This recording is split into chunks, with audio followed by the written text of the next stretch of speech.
Yo everyone, and welcome to another video. So today we're back on the channel and we're doing a new series where we go through each outfield position in the Premier League and rank the players. So today's episode is going to be right backs.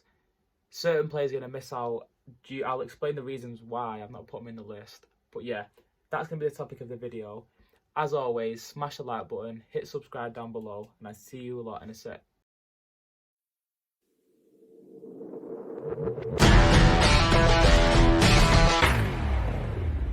Yeah, so coming in at number 6 on this list is going to be Vladimir Kufal from West Ham.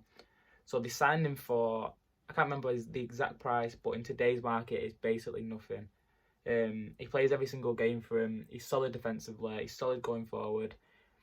And the only reason that he's so low on this list compared to the others is because the other players above him, not to spoil it already, but the other players are specialists in certain things, whereas he's more of a well-rounded, solid player at the back.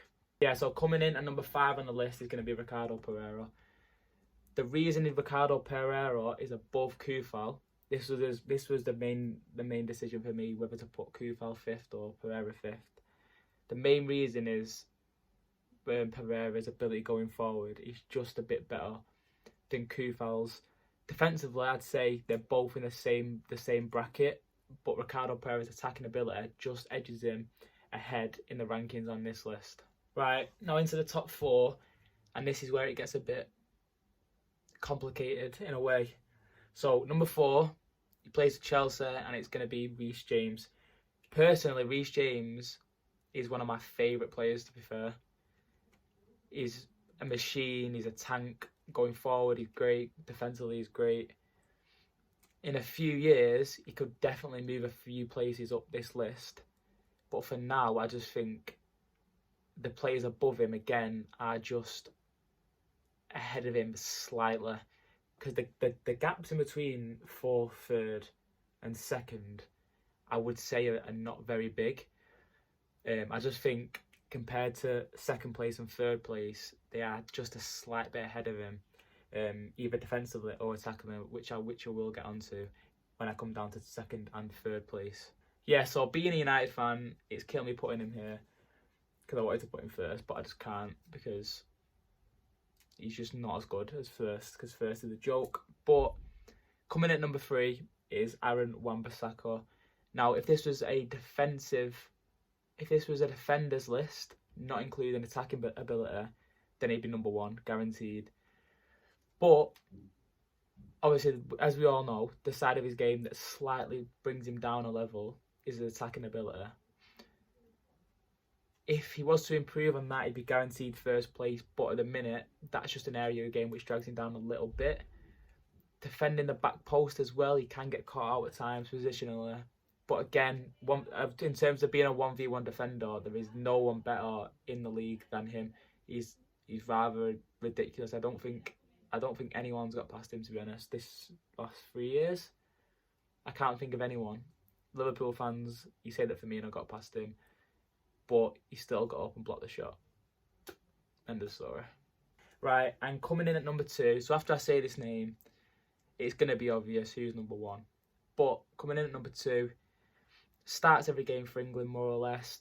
Starts every game for City, more or less. Kyle Walker. Probably the fastest player, minus Adama Traore. Potentially, I'd like to see that race. But yeah, fastest player in the Premier League, minus Adama, maybe. Kyle Walker. His pace helps him in so many ways because he can give himself a few yards. If he's marking someone, he knows he's got the recovery pace to be able to stay out of position slightly. But defensively, he's so solid. He can get caught out time to time, but every fullback can. On the ball, he's very underrated. I know in a few England games in the Euros, he was a bit sloppy, but when you watch him play for Man City, some of the passes he plays are actually a joke. Like playing into midfield, playing passes straight down the line into the striker, into the winger. His passing is ridiculous. And the only reason that he's not number 1 is because number 1 is stupidly good. And we'll get onto that now. Yeah, so number 1 spot, as you've already probably guessed, is going to be Trent Alexander Arnold. If you was to describe a traditional fullback nowadays, you would literally create Trent Alexander-Arnold. Going forward, it gives him and Robertson, to be fair to them both, give Liverpool a different dimension into their attack defensively. The shape they create, they basically act as wingers. That's the position. It's basically a wing back, more or less a winger. His delivery is stupid. He's balls into the box. He's balls into midfield. He's balls into the striker. And the only downfall which people get on, I'd say, overly criticise him on, is his defensive ability. But if you actually watch him play, he's very, very solid defensively. Like, he doesn't get caught out 1v1 many times. You'll see the odd clip, but most players, minus Wan-Bissaka, will get caught out defensively 1v1. And the actual fact of his ability going forward just hides certain blips in his game, which you may see. I think I'm going to do another video in the future talking about all time, and there may be some controversy in there. But for me, I haven't seen a right back in the Premier League with that ability ever. Ivanovic, Gary Neville. He's not, right back's kind of an unsaturated position for Premier League all time positionally wise. But I think guaranteed when Trent finishes his career, he will be the best right back the Premier League's ever seen, and I'd put a lot of money on that. So yeah, he's topping off the list. There is a few players I missed out due to not watching him. The main one being Tottenham's new signing, Emerson. I've not watched him play, so I'm not going to include him in the list. But yeah, I hope you enjoyed this video. It's going to be a new series that we're doing on the channel. So next week, I think we're going to do either centre-backs or left-backs. But I think we're going to do left-backs first, then moving on to centre-halves. But yeah, if you enjoyed this video, as always, don't forget to smash the like button down below and subscribe to the channel. And I'll see you lot next week.